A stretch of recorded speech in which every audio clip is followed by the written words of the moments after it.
Chers compatriotes congolaises et congolais, merci encore une fois pour ce moment que vous me donnez, afin que je puisse venir encore une fois pour insister sur un message patriotique que j'ai trouvé très important de pouvoir communiquer et passer le message, parce que à voir tout ce qui se passe dans notre pays, nous ne sommes plus en droit de nous priver des informations, de nous enfermer.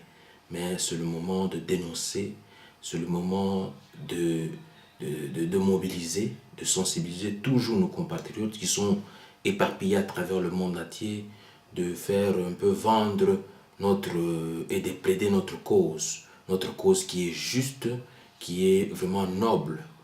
Donc aujourd'hui, j'ai voulu au fait insister encore une fois sur le secret que nous devons avoir, nous, en tant que compatriotes congolais, de tous bords, à savoir, occupons-nous de notre demeure, qui est la République démocratique du Congo, pour éviter l'occupation étrangère sur notre territoire. Le message d'aujourd'hui, j'ai voulu vraiment insister là-dessus parce que nous ne pouvons pas continuer ainsi, à vivre comme si de rien n'était. Voilà pourquoi moi j'exhorte activement mes compatriotes congolais de s'occuper quotidiennement de notre territoire, au lieu de pleurnicher jour et nuit que nous sommes sous occupation étrangère. Mais nous devons actuellement commencer à nous occuper tous les jours, quotidiennement alors de notre territoire, contrôler même notre territoire, même si nous habitons l'étranger, mais nous avons le droit. Ce droit-là doit nous être restitué et doit nous être recouvert. Nous devons recouvrir notre droit de gérer les affaires publiques de notre pays, même à distance, c'est notre droit. Voilà pourquoi j'insiste aujourd'hui, Congolais, Congolaises, occupez-vous de votre territoire, de votre demeure, pour éviter l'occupation étrangère sur votre territoire. C'est clair et net que pour éviter les incursions, les invasions sur son territoire, la solution est unique. Soyez maître de votre destin et surveillant, donc sentinelle. Soyez des vaillants combattants du peuple congolais et rien que lui seul. Soyez des pourvoyeurs de solutions à la crise du Congo profond. Soyez des catalyseurs d'énergie à la cause du Congo. Soyez des réformateurs. Soyez des sauveurs du Congo. Soyez des visionnaires et des lutteurs. Soyez des identificateurs. Soyez des vrais propriétaires du Congo, c'est-à-dire Bakolo Mabele, l'un l'autre en anglais, Ndenge Balobaka, ya Congo, c'est-à-dire Oyo, bazali détenteur topé bakolo licence ya kokonza en tout et pour tout mboka Congo. Ezali na maboko, donc oyo, en d'autres termes, oyo droit de veto na oyo tali makambo Congo et pesameli bango. Oyo bazali passage obligé pour na kosimba bokonzi na mboka ya Congo.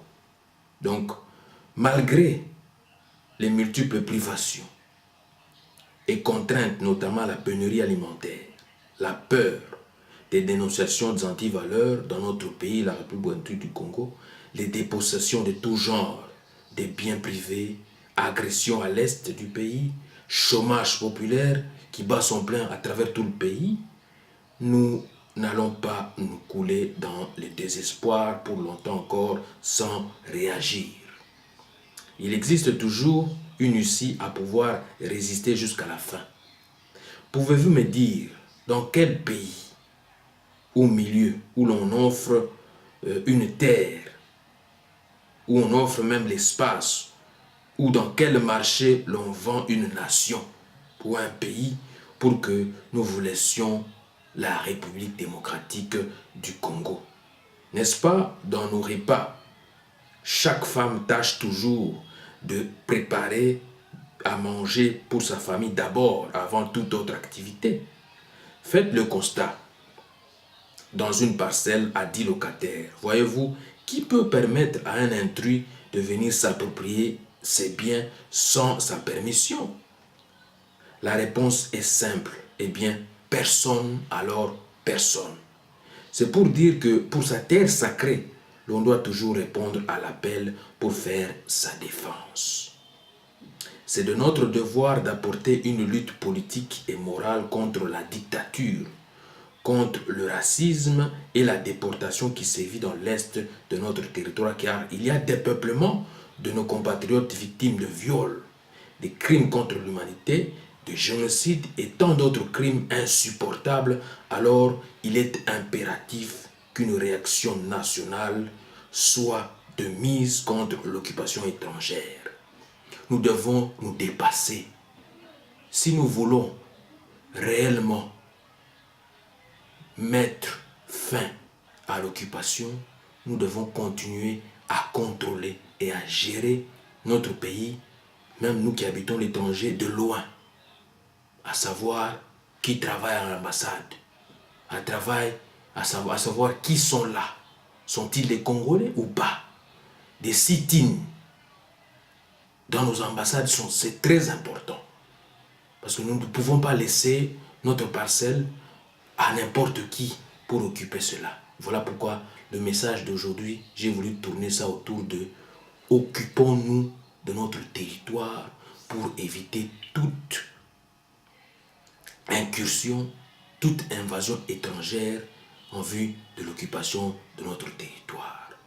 Passez encore une fois le message aux compatriotes, à votre voisin, partout où vous êtes, partout où vous résidez, partout où vous vous retrouvez, que l'occupation ne prendra fin que quand nous nous lèvons, que quand nous arrivons à contrôler notre territoire et à passer le message à nos différents patriotes, compatriotes, partout là où ils sont, de la situation de notre cause. C'est-à-dire notre cause qui est la République démocratique du Congo et quels sont les remèdes que nous devons mettre en place pour que les solutions puissent être de mise pour éradiquer ce contexte confus d'occupation, ce contexte confus de sous-tutelle de l'ONU, ce contexte confus de conflits armés. Parce que ça ne peut pas continuer. Les gens ne peuvent pas, à cause de leur terre, toujours subir des dépeuplements, des déplacements forcés. Non. Voilà pourquoi nous devons nous occuper dès aujourd'hui et dès à présent de notre territoire. C'est notre droit le plus élémentaire. C'est notre droit de l'homme le plus élémentaire de nous occuper de notre territoire, de notre pays. Et rien d'autre. Voilà pourquoi je vous exhorte, très chers compatriotes, très chers amis, très chers frères et sœurs, partout que vous soyez, ayez en vous toujours la RDC à cœur, parce que ce qui se passe là-bas, ce n'est pas digne. Ce n'est pas digne d'une grande nation, ce n'est pas digne de la capitale mondiale du développement, du centre de libération de l'humanité entière. Voilà pourquoi je vous exhorte de vous occuper quotidiennement de notre territoire qui est la République démocratique du Congo.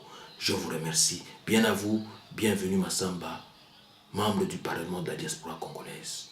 Merci.